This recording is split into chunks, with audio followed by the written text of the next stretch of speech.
मधुबन के बाबा, मधुबन के बाबा मुरली वाले, आपका क्या कहना, आपका क्या कहना।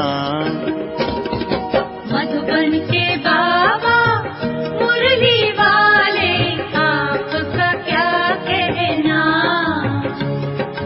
आपका क्या कहना। ओम शांति। आज का मुरली 11/3/2024। प्रातः मुरली ओम शांति। बाप दादा मधुबन। मीठे बच्चे, बाप और बच्चों के एक्टिविटी में जो अंतर है उसे पहचानो। बाप तुम बच्चों के साथ खेल सकता है, खा नहीं सकता। प्रश्न, सत का संग तारे कुसंग बोरे, इसका भावार्थ क्या है? उत्तर, तुम अब ये सत का संग करते हो, अर्थात बाप से बुद्धि योग लगाते हो तो पार हो जाते हो। फिर धीरे धीरे कुसंग अर्थात देह के संग में आते हो तो उतरते जाते हो, क्योंकि संग का रंग लगता है, इसलिए कहा जाता है सत का संग तारे कुसंग बोरे। तुम देह से देह के सब संबंधों को भूल बाप का संग करो, अर्थात बाप को याद करो तो बाप समान पावन बन जाएंगे। ओम शांति। अब बच्चों की 2 क्लास हो गई, यह अच्छा है। एक याद की यात्रा जिससे पाप कटते जाते हैं, आत्मा पवित्र बनती जाती है, और दूसरा क्लास होता है ज्ञान का। ज्ञान भी सहज है क्योंकि डिफ़िकल्टी नहीं। तुम्हारे सेंटर और यहाँ में फ़र्क रहता है। यहाँ तो बाप बैठे हैं और बच्चे हैं, ये मेला है बाप और बच्चों का, और तुम्हारे सेंटर में मेला लगता है बच्चों का आपस में। इसलिए बच्चे सम्मुख आते हैं, भले याद करते हैं, परंतु तुम सम्मुख देखते हो। तुम्ही से बैठो, तुम्ही से बातचीत भी करो। बाप ने समझाया है, बाप और बच्चों की एक्टिविटी में फ़र्क है। ख्याल करो, इसमें बाबा का पार्ट क्या है और रथ का पार्ट क्या है? क्या बाप रथ द्वारा खेल सकते हैं? हाँ, खेल सकते हैं। जब कहते हैं तुम्ही से बैठो, ऐसे ही तुम्ही से खाओ, क्योंकि खुद तो वह खाते नहीं। बच्चों का साथ खेलना कूदना वह तो बाप खुद समझते हैं। दोनों खेलते हैं, करते तो सब कुछ यहाँ ही तुम्हारे साथ है, क्योंकि वह सुप्रीम टीचर भी है। टीचर का तो काम है बच्चों को बहलाना। इंडोर गेम होती है ना, आजकल तो गेम्स भी बहुत निकल गई है, भिन्न भिन्न प्रकार की। सबसे नामी ग्रामी है चौपट का खेल, जिसका महाभारत में वर्णन है, परंतु वह जुआ के रूप में है। जुआ वालों को पकड़ते हैं। यह सब भक्ति मार्ग की पुस्तकों से बातें निकली है। तुम जानते हो कि यह व्रत नियम आदि सब भक्ति मार्ग की बातें हैं। निर्जल रखते हैं, खाना भी नहीं खाते तो पानी भी नहीं पीते। अगर भक्ति मार्ग में प्राप्ति होती भी है तो अल्पकाल की। यहाँ तो तुम बच्चों को सब समझाया जाता है। भक्ति मार्ग में धक्के बहुत खाते हैं। ज्ञान मार्ग है सुख का मार्ग। तुम जान गए हो, हम सुख का वर्षा बाप से ले रहे हैं। भक्ति मार्ग में भी याद करना होता है एक को। एक की पूजा भी अव्यभिचारी पूजा है, वह भी अच्छी है। भक्ति भी सतो रजो तमो होती है। सबसे ऊंचते ऊंच सतोगुणी है शिव बाबा की भक्ति। शिव बाबा ही आकर सब बच्चों को सुखधाम में ले जाते हैं। जो सबसे जास्ती बच्चों की सेवा करते, पावन बनाते, उनको पुकारते भी हैं। फिर कहते ठिक्कर भीतर में हैं, यह ग्लानि हुई ना। तुम बच्चों को बेहद के बाप द्वारा राज्य भाग्य मिला था, फिर मिलना है ज़रूर। तुम ज्ञान को अलग, भक्ति को अलग समझते हो। राम राज्य और रावण राज्य कैसे चलता है, यह भी तुम नंबरवार पुरुषार्थ अनुसार जानते हो।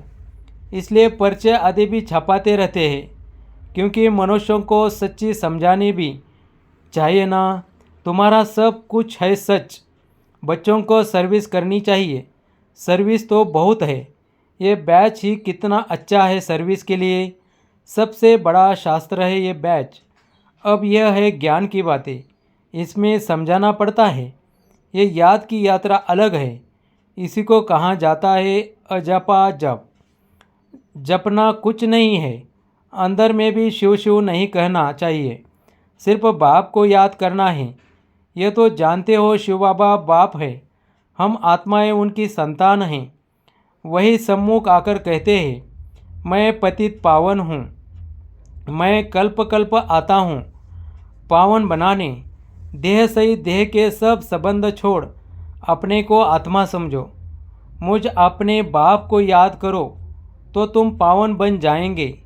मेरा पाठ ही है पतितों को पावन बनाने का। यह है बुद्धि का योग अथवा संग बाप के साथ। संग से रंग लगता है, कहाँ जाता है संग तारे कुसंग बोरे। बाप से बुद्धि योग लगाने से तुम पार हो जाते हो, फिर उतरने शुरू कर देते हो। उनके लिए गाया जाता है सत का संग तारे। उसका अर्थ भी भक्ति मार्ग वाले नहीं जानते। तुम समझते हो हमारी आत्मा पतित है, वह पावन के साथ बुद्धि का योग लगाने से पावन बनती है। आत्मा को परमात्मा बाप को याद करना पड़ता है। जब आत्मा प्योर बने तब शरीर भी पवित्र बने, सच्चा सोना बने। यह है याद की यात्रा।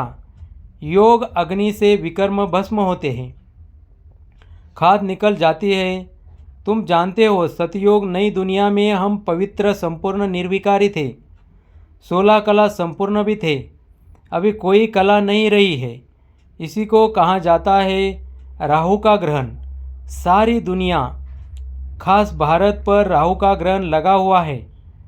तन भी काले है। जो कुछ तुम इन आँखों से देखते हो सब काले है। यथा राजा रानी तथा प्रजा। श्याम सुंदर का अर्थ भी कोई नहीं जानते हैं। कितने नाम मनुष्यों के रख दिए हैं। अब बाप ने आकर अर्थ समझाया है। तुम ही पहले सुंदर फिर श्याम बनते हो। ज्ञान चिता पर बैठने से तुम सुंदर बन जाते हो, फिर भी यह बनना है श्याम से सुंदर, सुंदर से श्याम। उनका अर्थ बाप ने आत्माओं को समझाया है। हम आत्माएं एक बाप को ही याद करती है। बुद्धि में आ गया है हम बिंदी है। इसी को कहा जाता है आत्मा की रियलाइजेशन। फिर देखने के लिए इंसाइट। यह तो है समझने की बातें। आत्मा को समझाना है मैं आत्मा हूँ, ये मेरा शरीर है। हम यहाँ शरीर में आकर पाठ बजाते हैं। पहले पहले हम आते हैं ड्रामा के प्लान अनुसार। आत्माएं तो सब है, कोई में पाठ कितना है कोई में कितना। यह बड़ा भारी बेहद का नाटक है। इसमें नंबरवार कैसे आते हैं, कैसे पाठ बजाते हैं, यह तुम जानते हो। पहले पहले देवी देवता घराना है। यह नॉलेज भी तुमको अभी है इस पुरुषोत्तम संगम युग पर। बाद में फिर यह कुछ भी याद नहीं रहेगा। बाप खुद कहते हैं यह ज्ञान प्रायलोप हो जाता है। किसी को भी यह पता नहीं है कि देवी देवता धर्म की स्थापना कैसे हुई। चित्र तो है परंतु वह कैसे स्थापन हुआ किसी को भी पता नहीं। तुम बच्चों को पता है, फिर तुम औरों को आप समान बनाते हो। बहुत हो जाएंगे तो ज़रूर फिर लाउड स्पीकर भी रखना पड़ेगा।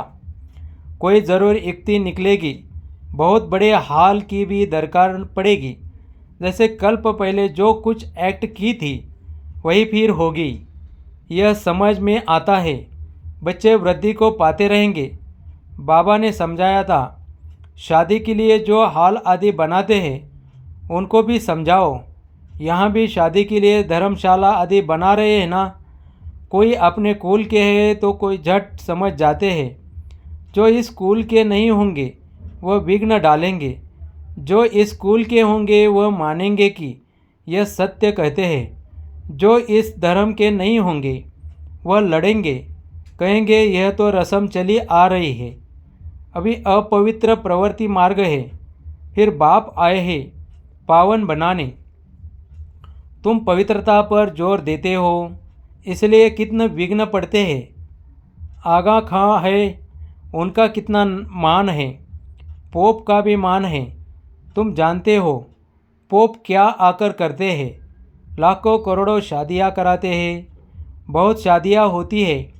पोप आकर हथियाला बंधवाते हैं, इसमें वो लोग इज्जत समझते हैं। महात्माओं को भी शादी पर बुलाते हैं, आजकल सगाई भी कराते हैं। बाप कहते हैं काम महाशत्रु है। यह ऑर्डिनेंस निकालना मासी का घर नहीं है, इसमें समझाने की बड़ी युक्ति चाहिए। आगे चलकर धीरे धीरे समझते जाएंगे। आदि सनातन हिंदू धर्म वाले जो है उनको समझाओ, वह झट समझ सकते हैं कि बरोबर आदि सनातन देवी देवता धर्म था, न कि हिंदू। जैसे तुम बाप द्वारा जान गए हो वैसे और भी समझ कर वृद्धि को पाते रहेंगे। यह भी पक्का निश्चय है, यह कलम लगता जाएगा। तुम बाप की श्रीमत पर यह देवता बनते हो। यह है नई दुनिया में रहने वाले। पहले तुमको यह थोड़ी ही मालूम था कि बाप संगम युग पर आकर हमको ट्रांसफ़र करेंगे, ज़रा भी पता नहीं था। अभी तुम समझते हो। सच्चा सच्चा पुरुषोत्तम संगम युग इसी को कहा जाता है। हम पुरुषोत्तम बन रहे हैं।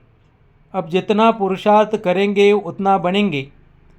हर एक को अपने दिल से पूछना है। स्कूल में जिस सब्जेक्ट में कच्चे होते हैं तो समझ जाते हैं, हम नापास होंगे। यह भी पाठशाला है, स्कूल है।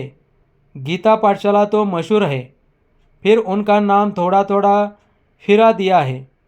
तुम लिखते हो सच्ची गीता, झूठी गीता, तो भी बिगड़ते हैं। ज़रूर खिटखिट होगी, इसमें डरने की बात नहीं। आजकल तो यह फैशन पड़ गया है। बसों आदि को जलाते, आग लगाते रहते हैं। जिसने जो सिखाया वही सीखे हैं। आगे से भी जास्ती सब सीख गए हैं। सब पिकेटिंग आदि करते रहते हैं। गवर्नमेंट को भी हर वर्ष खोट घाटा पड़ती है, तो फिर टैक्स बढ़ाए जाते हैं।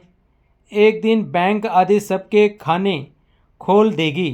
अनाज आदि के लिए भी जांच करते हैं, कहाँ जास्ती तो नहीं रखा है। इन सब बातों से तुम छूटे हुए हो। तुम्हारे लिए मुख्य है ही याद की यात्रा। बाप कहते हैं मेरा इन बातों से कोई वास्ता नहीं, मेरा तो सिर्फ काम है रास्ता बताना, तो तुम्हारे दुख सब दूर हो जाएंगे। इस समय तुम्हारे कर्मों का हिसाब किताब चुप्त होता है। रही हुई बची हुई बीमारी आदि सब बाहर निकलेगी। पिछाड़ी के रहे हुए कर्मों का हिसाब किताब चुप्त होना है, डरना नहीं है। बीमारी में भी मनुष्य को भगवान की याद दिलाई जाती है। तुम हॉस्पिटल में भी जाकर नॉलेज दो कि बाप को याद करो तो विकर्म विनाश हो जाएंगे। सिर्फ इस जन्म की बात नहीं, भविष्य 21 जन्म के लिए हम गारंटी करते हैं कभी बीमार नहीं होंगे। एक बाप को याद करने से तुम्हारी आयु भी बड़ी होगी। भारतवासियों की आयु बड़ी थी, निरोगी थे। अब बाप तुम बच्चों को श्रीमत देते हैं श्रेष्ठ बनने के लिए। पुरुषोत्तम अक्षर तो कभी भी भूलो नहीं। कल्प कल्प तुम ही बनते हो, ऐसे और कोई कह न सके। तो ऐसी सर्विस बहुत कर सकते हो। डॉक्टर से तो कोई भी समय टाइम ले सकते हो। नौकरी करने वाले भी बहुत सर्विस कर सकते हैं। मरीजों को बोलो हमारा भी बड़ा डॉक्टर है, अविनाशी बेहद का सर्जन है, हम उनके बने हैं, जिससे हम 21 जन्म निरोगी बनते हैं। हेल्थ मिनिस्टर को समझाओ कि हेल्थ के लिए इतना माता क्यों मारते हो। सतयुग में मनुष्य बहुत कम थे, शांति सुख पवित्रता सब थी। सारी दुनिया में तुम ही सबका कल्याण करने वाले हो। तुम पंडे हो ना पांडव संप्रदाय हो, यह किसी की बुद्धि में नहीं होगा।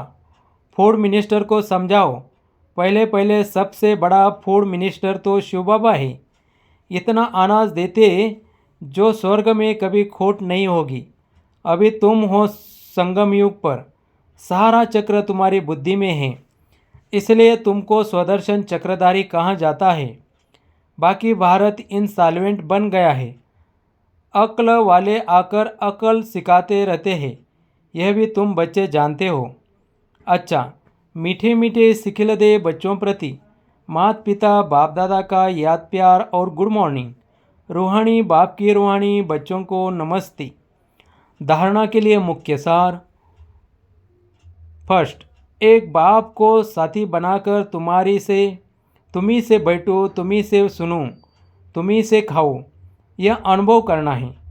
कुसंग छोड़ सत्य के संग में रहना है। सेकंड, कर्मों का हिसाब किताब याद की यात्रा और कर्म भोग से चुक्त कर संपूर्ण पावन बनना है। संगम युग पर स्वयं को पूरा ट्रांसफर करना है। वरदान, दिल से मेरा बाबा कहकर सच्चा सौदा करने वाले, सरेंडर व मर्जीवा भव। ब्रह्म कुमार कुमारी बनना माना सरेंडर होना। जब दिल से कहते हो मेरा बाबा, तो बाबा भी कहते बच्चे सब कुछ तेरा। चाहे प्रवृत्ति में हो चाहे सेंटर पर हो, लेकिन जिसने दिल से कहा मेरा बाबा, तो बाप ने अपना बना लिया। यह दिल का सौदा है, मुख का स्थूल सौदा नहीं। सरेंडर माना श्रीमत के अंडर रहने वाले। ऐसे सरेंडर होने वाले ही मर्जीवा ब्राह्मण हैं। स्लोगन, अगर मेरा शब्द से प्यार है तो अनेक मेरे को एक मेरे बाबा में समा दो। ओम शांति। आज हम सबकी अति स्नेही बाप दादा के नयनों की नूर, अपने दिल में दिलाराम बाप को बसाने वाले बाप दादा का रथ छोटा नंदी दादी गुलजार जी 11 मार्च 2021 को अव्यक्त वतनवासी बनी। आज उनके पुण्य स्मृति दिवस पर हम सब उनके अनमोल वचन अपने जीवन में उतार कर उनके स्नेह और बाप दादा की पालना का रिटर्न करें। यही उनके प्रति सच्ची श्रद्धांजलि है। गुलजार दादी जी द्वारा उच्चारित कुछ अनमोल वचन। फर्स्ट, अपनी सब जिम्मेवारियां बाबा को देकर डबल लाइट रहो तो खुशी में नाचते रहेंगे। 2, मन बुद्धि को एक बाप में लगाना, एकाग्र करना ही सच्ची साधना है। 3, परमात्मा प्यार ही निस्वार्थ प्यार है, इसके रिटर्न में सिर्फ समान बनो। 4, बाबा के साथ का अनुभव करने के लिए मन बुद्धि को क्लीन और क्लियर रखो। 5, सर्वशक्तिवान बाप साथ है तो सदा मौज में रहो, न मूंझो न घबराओ न कभी दिल शिकस्त हो। 6, अंतवाहक शरीर द्वारा सेवा करने के लिए डबल लाइट बनो। 7, बाबा को दिल का हाल सुनाओ, नैनों में बसाओ तो किसी में आँख नहीं डूबेगी। 8, अंतिम समय में मनसा सेवा करने के लिए शक्तियों का स्टॉक जमा करो। ओम शांति। ओम शांति।